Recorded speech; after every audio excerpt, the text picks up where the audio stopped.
Setiba di ujung jembatan lainnya, ketika saya sampai di sana, apa yang terjadi?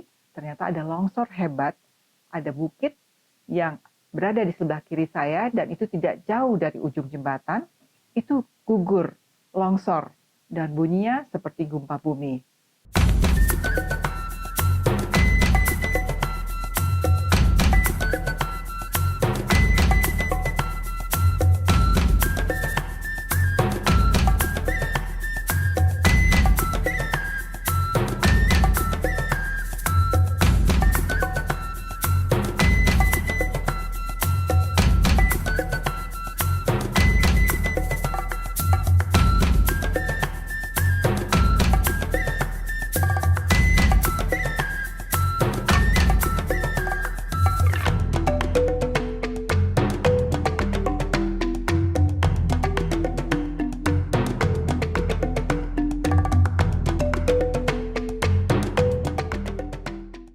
Assalamualaikum warahmatullahi wabarakatuh.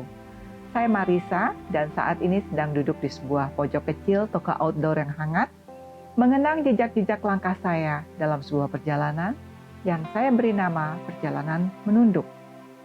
Bukan karena saya lelah atau kalah, tapi karena saya ingin belajar rendah hati dari jalanan-jalanan asing yang tidak pernah menyuruh siapapun untuk sombong. Kali ini saya ingin berbagi cerita pengalaman saya melakukan perjalanan ke Annapurna Base Camp dengan ketinggian 4.130 meter di atas permukaan laut. Mengapa saya ingin melakukan pendakian lagi di Himalaya? Karena bagi saya perjalanan ke Himalaya adalah perjalanan yang mengesankan. Lalu saya memilih untuk melakukan perjalanan ini 1 tahun setelah masa pandemi selesai, atau kira-kira 1,5 tahun setelah perjalanan saya mencapai Everest Base Camp di tahun sebelumnya. Perjalanan saya ke Annapurna Base Camp menggunakan operator yang saya kenal dari Indonesia dan kebetulan mereka juga punya kerjasama dengan operator perjalanan pendakian di Himalaya. Saya merasa nyaman dan aman bepergian dengan mereka karena ini adalah perjalanan yang kedua kalinya. Perjalanan dari Kathmandu ke Pokhara saya tempuh menggunakan bis umum dan itu ditempuh selama 8 jam. Mengapa selama itu? Karena memang sepanjang jalan itu sedang dilakukan perbaikan. Sehingga jalanan menjadi becek dan bebatuan ada di sepanjang jalan. Antrian kendaraan akan terjadi mengular berkilo-kilometer. Sehingga tidak mudah untuk mencapai Pokhara pada saat itu karena kita harus menderita di atas bis yang tanpa AC. Sementara debu di luar biasa tebalnya. Setelah tiba di Pokhara, saya mencari travel agent, yaitu kendaraan, untuk dapat mengantarkan saya ke Jinu. Dan di Jinu ternyata sudah banyak juga para pendaki yang ingin menuju ke Annapurna Base Camp. Di Jinu ada suspension bridge yang cukup panjang, mungkin sekitar 225 meter. Dan itu saya harus antri karena banyak pendaki yang juga akan menuju ke atas. Selain pendaki, hewan-hewan seperti yak, sapi, kuda, dan lain-lain juga akan melewati jembatan tersebut. Jadi, kita berada dalam antrian untuk dapat melewati jembatan itu. Setiba di ujung jembatan lainnya, ketika saya sampai di sana, apa yang terjadi? Ternyata ada longsor hebat, ada bukit yang berada di sebelah kiri saya dan itu tidak jauh dari ujung jembatan, itu gugur, longsor, dan bunyinya seperti gempa bumi. Saya bertanya kepada orang-orang lokal, apakah longsoran itu akan menimpa kami yang ada berada di ujung jembatan? Lalu dia mengatakan, tidak, itu masih cukup jauh. Lalu saya berlari ke atas, ke tempat homestay yang terdekat, sehingga saya dapat beristirahat di sana untuk menghindari bunyi longsoran lagi yang menakutkan. Dan orang-orang di sekitar saya juga mencoba untuk menjauh dari longsoran tersebut. Ketika saya berada di homestay, saya baru tahu bahwa longsoran itu tingginya sekitar 500 meter.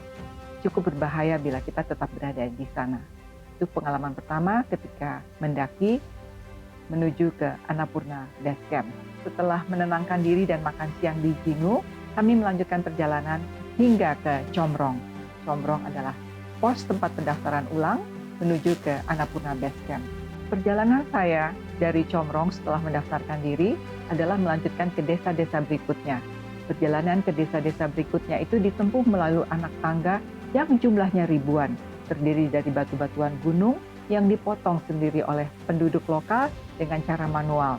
Dan mereka menyusun setiap kali juga melakukan perbaikan dari batuan yang mereka potong. Sehingga perjalanan ke Annapurna Base Camp adalah perjalanan pendakian tangga-tangga yang jumlahnya ribuan tak terhingga. Sambil menikmati teh hangat, saya menikmati puncak-puncak lancip dari Gunung Macapucre, Gunung Hiun Chuli, dan Gunung Annapurna sendiri. Perjalanan anak-anak tangga itu juga diselingi dengan banyaknya air terjun yang mengalir di sekitar Annapurna. Annapurna yang merupakan Annapurna Conservation Area adalah sebuah pemandangan yang penuh dengan kehijauan, hutan-hutan bambu, air terjun di mana-mana, dan tangga-tangga yang menjulang tinggi. Perjalanan meditasi alamiah menuju Annapurna Base Camp adalah perjalanan yang tidak bisa digambarkan indahnya. Setelah tiba di Annapurna pada menjelang sore hari, kami sempat bermalam di sana dan keesokan paginya menanti matahari terbit dan melihat puncak Annapurna berselimut emas. Dan itu adalah sesuatu yang indah luar biasa. Setelah menikmati matahari terbit di Annapurna, kami segera turun. Karena setelah itu, hari akan menjadi cepat panas dan pemandangan indah warna emas yang ada di puncak Annapurna menghilang dengan cepat. Saya sempat menemukan danau serta sungai berair deras di sepanjang perjalanan turun karena ketika melakukan pendakian ke atas itu luput dari perhatian saya. Target saya adalah agar segera cepat sampai ke Annapurna Base Camp sehingga luput memperhatikan bahwa begitu banyak sungai-sungai arus deras serta begitu banyaknya danau-danau yang berkilauan kena pantulan dari ketinggian gunung-gunung dan pepohonan yang ada di sekitar Annapurna Conservation Area. Dan saya merasakan kenikmatan dan kebahagiaan 2 kali lipat ketika pada saat pendakian awal. Karena ternyata pemandangan di Annapurna adalah pemandangan kehijauan dengan gemericik air berada di mana saja. Air mengalir melalui pohon-pohonan, melalui batu-batuan, dan melalui apa saja. Sehingga suasananya adalah suasana orkestrasi alam yang bersuara air dan gesekan dedaunan dari pohon-pohon dan hutan-hutan lebat di sekitar Annapurna Conservation Area. Perjalanan ke Annapurna Base Camp juga saya bukukan dan saya tulis di dalam Bila Mimpi Punya Warna. Perkenankan saya untuk membaca beberapa bagian. Setelah mendaftarkan diri di pos Combrong, perjalanan melintasi Sinua dan pos-pos berikutnya. Bambu, Dofan, Himalaya, Derali, dan Macapucre Base Camp atau MBC, menyajikan rute yang tidak hanya menantang fisik, tetapi juga membangkitkan semangat petualang. Setiap pos yang dilewati seperti tonggak perjalanan yang menyimpan cerita dan pelajaran baru.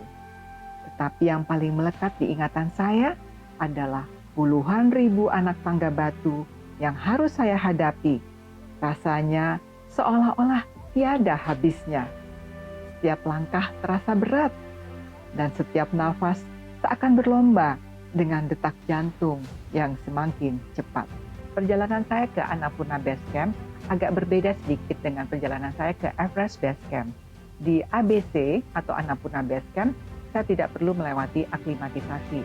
Kebetulan memang saya rencanakan perjalanan sehari saya tempuh adalah sekitar 8 atau 9 jam, sehingga setiap waktu saya akan beristirahat di tea house atau homestay yang ada di sepanjang jalur di Annapurna Base Camp. Ketinggian Annapurna memang tidak memerlukan aklimatisasi seperti yang saya lakukan di EBC. Perjalanan ke Annapurna Base Camp memang berbeda tantangannya dengan ke Everest Base Camp. Bagi saya, perjalanan di bulan Oktober ke Annapurna Base Camp adalah perjalanan yang menyenangkan. Suhu udaranya cukup bersahabat dan dedaunan waktu itu adalah berwarna kehijauan. Walaupun cukup mudah ditempuh, tapi kalau kita pergi pada saat salju sedang menebal atau ada badai salju, perjalanan ke Annapurna Base Camp juga tidak mudah. Saya mendengar beberapa cerita bahwa beberapa orang juga gagal mencapai Annapurna Base Camp. Walaupun ketinggiannya cukup moderat, yaitu 4.130 meter di atas permukaan laut. Jadi tetap persiapkan segala sesuatunya dalam pendakian, baik itu pendakian yang mengandung resiko tinggi resiko menengah, maupun resiko yang ringan. Apapun itu, pendakian ke gunung adalah pendakian kehati-hatian. Perjalanan menunduk mengajarkan saya bahwa yang paling berharga bukanlah tempat tujuan, tapi bagaimana kita menapakinya. Bahwa manusia tidak perlu menaklukkan dunia, cukup berdiri bersisian dengannya, sambil menunduk, belajar, menerima, dan memahami. Maka mari terus melangkah, bukan untuk mencari sensasi, tapi untuk mengasah empati dan mengenal diri kita yang sesungguhnya. Saya Marisa, terima kasih sudah menyimak. Wassalamualaikum warahmatullahi wabarakatuh.